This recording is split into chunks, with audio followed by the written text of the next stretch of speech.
Welcome back to another episode of making fun, nutritious, yet low-carb, high-protein recipes. This one's specifically for women who are busy, hustling throughout the day, but still want nutritious recipes without the fuss. Introducing the One Pot Meal series. If you're having one of those days where you just want to throw in some ingredients and call it a day, this recipe is for you. And in today's episode, I'm making my favorite butter chicken pulao. It's a classic, but let's make it fuss-free. Now you'll find all of the ingredients and the quantities in the description below. Let's begin the cooking. Step 1, I want you to add chopped tomatoes and onions to a blender and make a puree out of it. Step 2, heat the butter in a pressure cooker, add garlic, ginger, and let it sizzle. Now add the tomato onion puree and the spices. We're going to add some turmeric and cumin. Now let it cook for about 3 to 4 minutes. Step 3, add the coconut cream, remaining butter, and the garam masala and stir it well.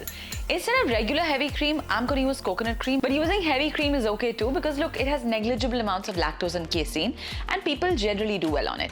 But coconut cream adds this little bit of sweetness and I kind of prefer that. But that adds a little bit of extra calories, so if you want to go ahead with heavy cream, that's fine too. Step 4. Add the rinsed soaked rice, cubed chicken and 1 cup water and make sure that the chicken pieces are nice and small, right? Step 5. Close the cooker, cook on high-medium pressure for about 4 to 5 whistles and then let the pressure release naturally for about 10 minutes. Step 6. Open the pot carefully and check if the chicken is well cooked. And just like that, you have 1 pot butter chicken pulao ready.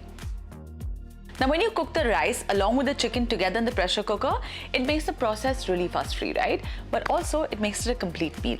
I love using white rice, but if you're someone who's okay with brown rice, you can add that too. Garnish it with a little bit more cream if you want, add some fresh coriander leaves, and you're done.